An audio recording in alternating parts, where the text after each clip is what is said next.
Welcome, swimmers, to the Subnauticast, and for returning listeners, welcome back. Glad to have you here again.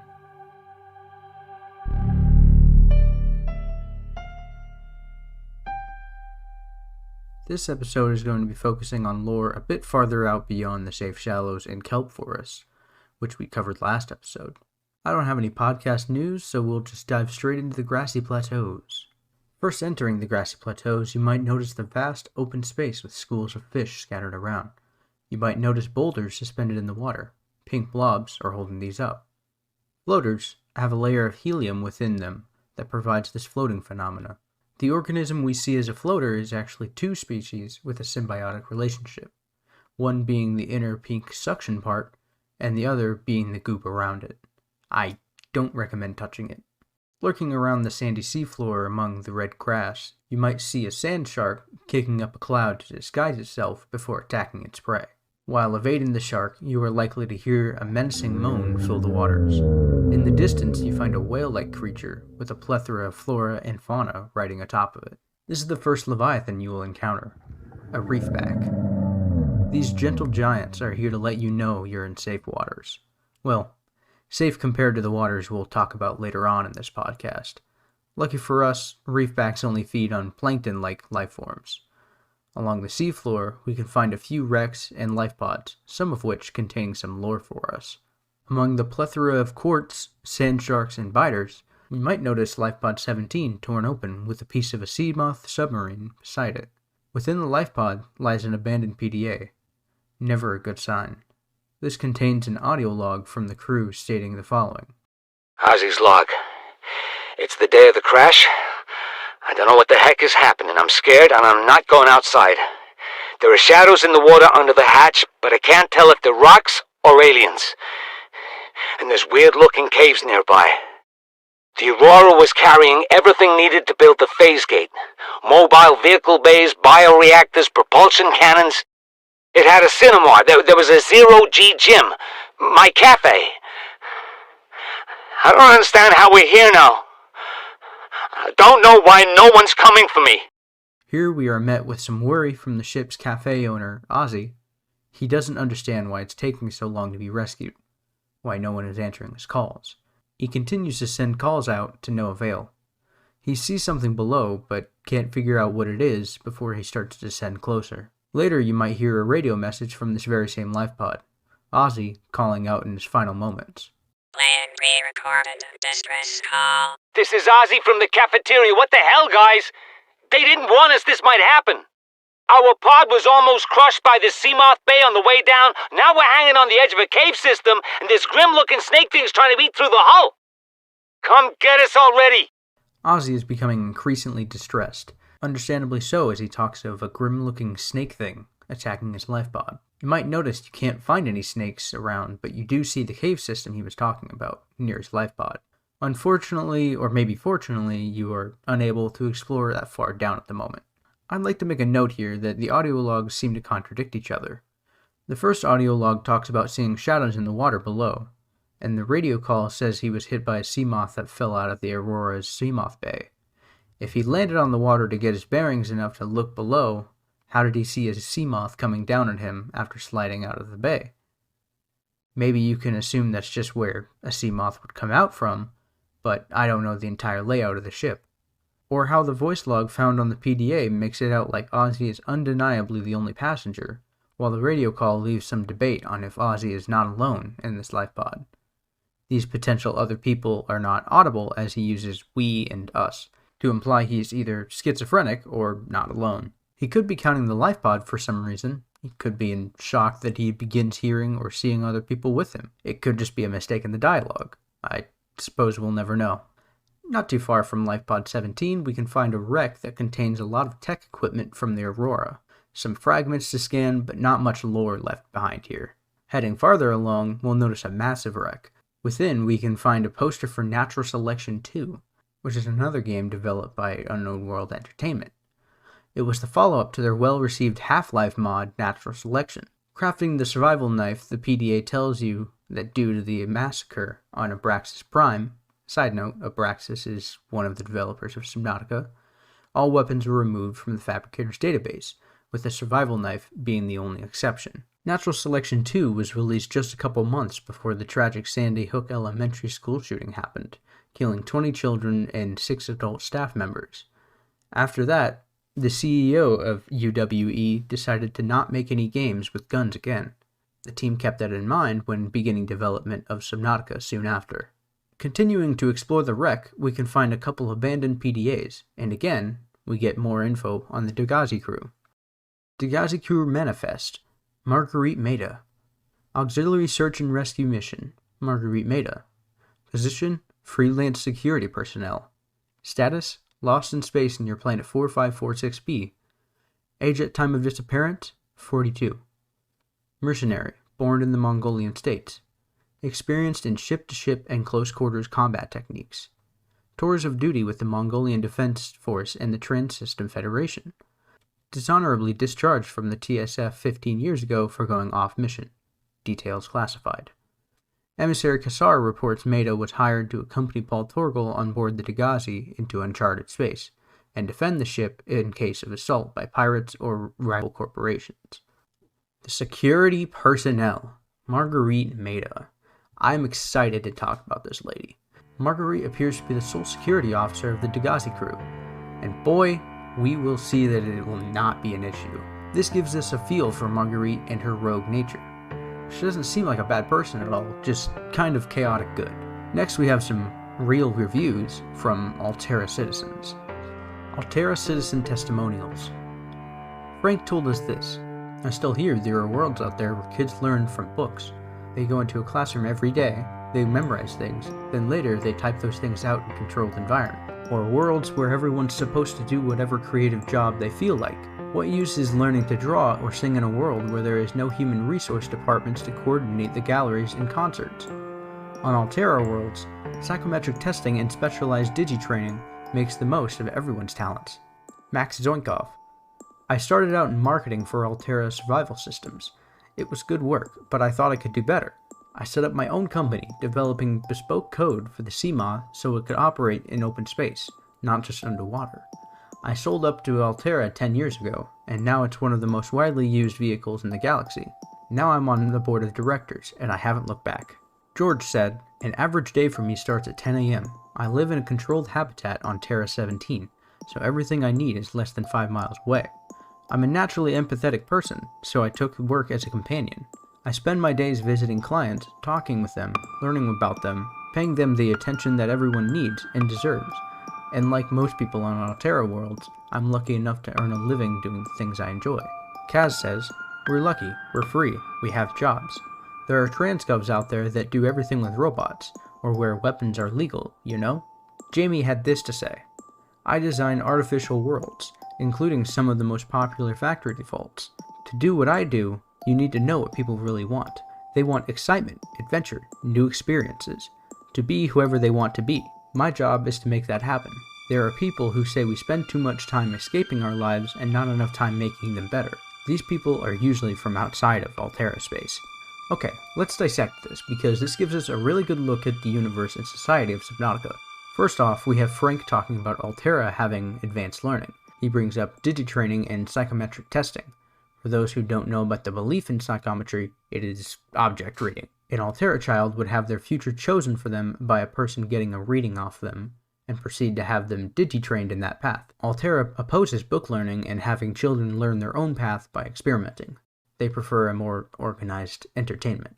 Max Zoinkov reveals to us that not only is the Seamoth a great submarine for 4546b, but operates in space. But I don't think the 6-foot-tall sub that goes approximately 33 miles per hour would do well as a mode of interstellar transportation. Maybe they manage to double the speed and they don't go between stars. How about planet to planet? From Earth to Mars, it would take your souped-up space moth about 352 years.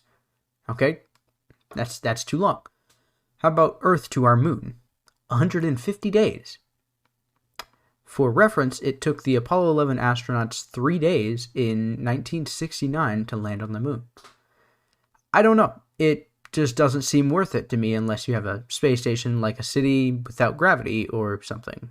Getting away from the speed, you can bring up radiation, debris, or even the Seamoth being designed for water, as evidenced by the horn and optional sonar upgrade, both of which would require a medium like air or water to transport the sound waves. But I digress.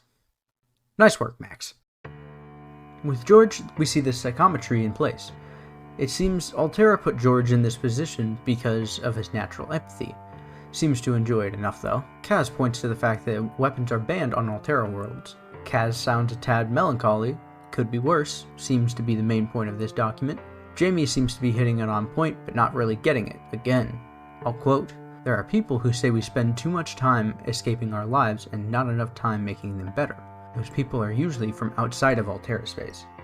Jamie aims to give people what they want, but doesn't realize that they can only give escapism, and that can't fix a person's real life. Another thing you might find in this wreck is a data terminal with a haphazard assortment of characters. It reads this.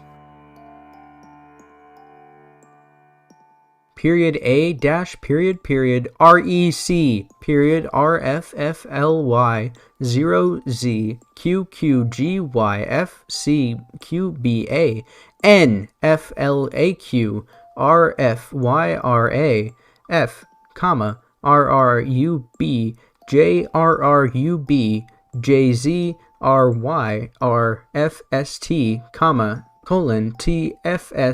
TFSRFEG ATTQF5FT01 S2G FBBVPGEBNGA3PFNPE $ JTRHGFGNB VVNBH BHNV NNNNVV VVVVVRRGG VPR YCZZ KGPPPPE EPVCH F KF BBCSBRH BRRBRN PHRGRZEA GNGGAXE RVVVO LBBEAFFA EH EVFFVFFBN FLAA FBB FBPB FFYFRR RRYGFEUYGZZ CGVVGVJZRH PF RNNBHRAAAA RRHYYE PFEUUE CRCIUGAP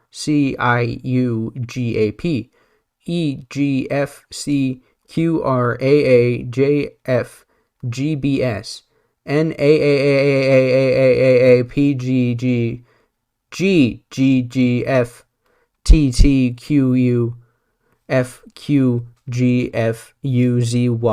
FHEEGPY NNNYY PGCRC NNNRNB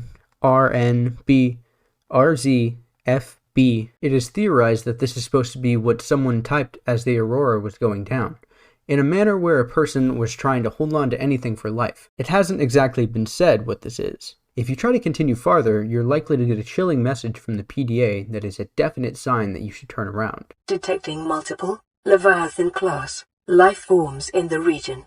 Are you certain whatever you're doing is worth it? And turn around we will, for now. Along the seafloor of the Grassy Plateaus, you are likely to find fragments of the Aurora scanner and bioreactor or bioreactors. You may also find LifePod 6 sitting just atop a cliff. Ma'am, I need you to stay calm. We're not in immediate danger. Where are the rescue teams? The Aurora didn't make it. So, where are the rescue teams? They're dead, ma'am. We have rendezvous coordinates, but the routes are radiated. So, what are you going to do? I'm head of human resources, ma'am. This is not my expertise. But the PDA says if we can find some lead, we can make radiation suits. Out there! I am not setting foot outside this life pod without the proper protection. Don't worry. I'll go. Here we have a radio call from the lifepod. Land pre-recorded distress call. This is LifePod 6. I have a passenger on board. Coordinates attached. We've landed a kilometer from the crash site, but there's radiation in between us and the rendezvous. Request immediate assistance. 6 out. The American-sounding woman is the head of human resources, and the Scottish one is just a passenger. They're both scared about the situation, but the one who's an employee of Alterra takes the challenge for survival. A little while later, while the other is out for materials... What are you doing? You were gone so long. I thought you drowned. Put the flare down. I was going to try and attract someone's attention. That's not a distress flare. Stop waving it around like that. You'll catch the fuel line. The lifepod pops. There's not much guesswork for what happened to this lifepod and its passengers. That is likely all you'll find here, so we'll move on to the aptly named Sparse Reef. This desolate descent deeper into the crater really is sparse. Even the PDA couldn't tell you why there isn't much here, but something that is here appears to be some sort of alien vent. Why? Peepers swim in and out of this vent. The ones that come out are sparkling with some orange substance. We will have to find a way to go deeper to discover where this vent is going. Not too far to the right, we'll find an expansive wreck containing very valuable fragments and data boxes. However, lacking lore for me to report. A distress call might call you to Lifepod 19 here. Exploring in the caverns, you're likely to find Lifepod 19 on its side. Just outside, there's an abandoned PDA. Keen, this is Aurora, come in. This is Keen. Lifepod detached to OK planet fall in 30 seconds. The computer has identified a landmass at the attached coordinates. I want you to regroup the crew there. Understood, but They are your responsibility now. Don't let them down. Captain, you need to evacuate. Negative. You'll need the ship in one piece if you're going to contact HQ on the long range. I'm attempting a controlled descent. Captain!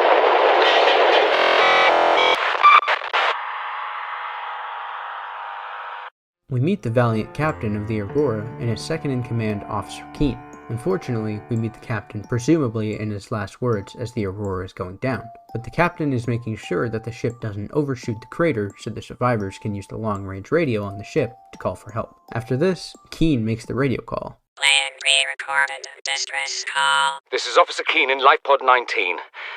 The captain is gone. I have assumed command. The last thing the captain did was give me coordinates for dry land. We regroup 1.5 kilometers southwest of the crash site. Stay together and good luck. This message will now repeat. Finally, dry land, the rendezvous point I mentioned last episode but abstained from explaining. There's a note alongside that one that reads, "To all crew, if you are reading this, then you have followed the automatic distress signal broadcast by this Lifepod's onboard computer. Contrary to my orders, I have been forced to evacuate. Your orders are to disregard my safety and attempt to reach the designated rendezvous coordinates at the nearest landmass. I hope to see you there." So he is not too hopeful even if he will make it, and he is very close to said landmass. Someone I talk about in a later episode will have a much harder time than him getting here, so he shouldn't be so scared. He probably has the easiest way there. Not much of a swim off from the lifepod, we find a strange alien doorway that requires some sort of key, so we'll have to come back later, when I cover all of the alien structures. Lastly, in this episode, I'll talk about mushroom forests. Unfortunately, there isn't much lore here, but this is a beautiful area with little danger besides bone sharks, relatives of the Grassy Plateaus sand sharks. Bone sharks have a hard exoskeleton with their teeth being a part of that. You might have run into these guys earlier as they sometimes chase smaller fish far enough out as the Grassy Plateaus or even kelp forests. Friendlier among the towering giant tree mushrooms swim the translucent jelly ray, another fan favorite. These glowing creatures swim along aimlessly unless there is a light source that grabs their attention. The noise they emit is derived from wolf howls. Not important, but I thought it was interesting. Towering the trees, you can find one tree much taller than the rest. Staring within its underbelly, you can find an egg. It has transparent skin. It's sitting here as if someone put this here. The creature you see within isn't like anything in the area, so it's not likely that this creature is native to these trees. You grab the egg and proceed exploring the mushroom forest. Standing out, there is a very tall tree holding up a large wreck from the Aurora. There is a PDA within that reads the following. The way I see it, no one's to blame here. He gave me the wrong coordinates. She didn't give me clear instruction. Okay, I'll rephrase. You've been equally incompetent. Now, we've lost time, but we're closer to the planet. So if the Degassi's out there, the scans should pick it up. Why are we even helping the Mongolians? They're the competition. Enjoy your shore leave on Sanjay Station? Like having fuel in the tanks? Thank the Mongolians. We run the scans, we show them we didn't find anything, and we say thanks for the free dinner. Clear? Sir, there's something odd on the surface scan here. Turn that recorder off. Officer Keene makes a reappearance here to settle a dispute between two workers aboard the Aurora. Keene expresses the importance of working with other transgovs, and really makes it seem like he doesn't care about the Degassi crew too much. This is ironic given his predicament later on, where he might be relying on what the Degassi crew left behind. Moving away from that wreck, you can find LifePod 13. LifePod systems online. Passenger 7, Emissary Yohi Kassar has boarded the LifePod. LifePod launch sequence initiated. My creators, the cherishers and sustainers of worlds, give me this day my daily pleasures, as I give to those who seek pleasures from me. LifePod detached from Aurora. Okay. Entering planetary atmosphere. External temperature approaching critical levels. Show me the path. In life, truth, and love for mine is the power. I am the one. On and off and on again. Exterior hull damage sustained. Life support systems failed. Impact imminent. Life is a game which the universe plays with itself. I am done playing as this bundle of flesh. Return me.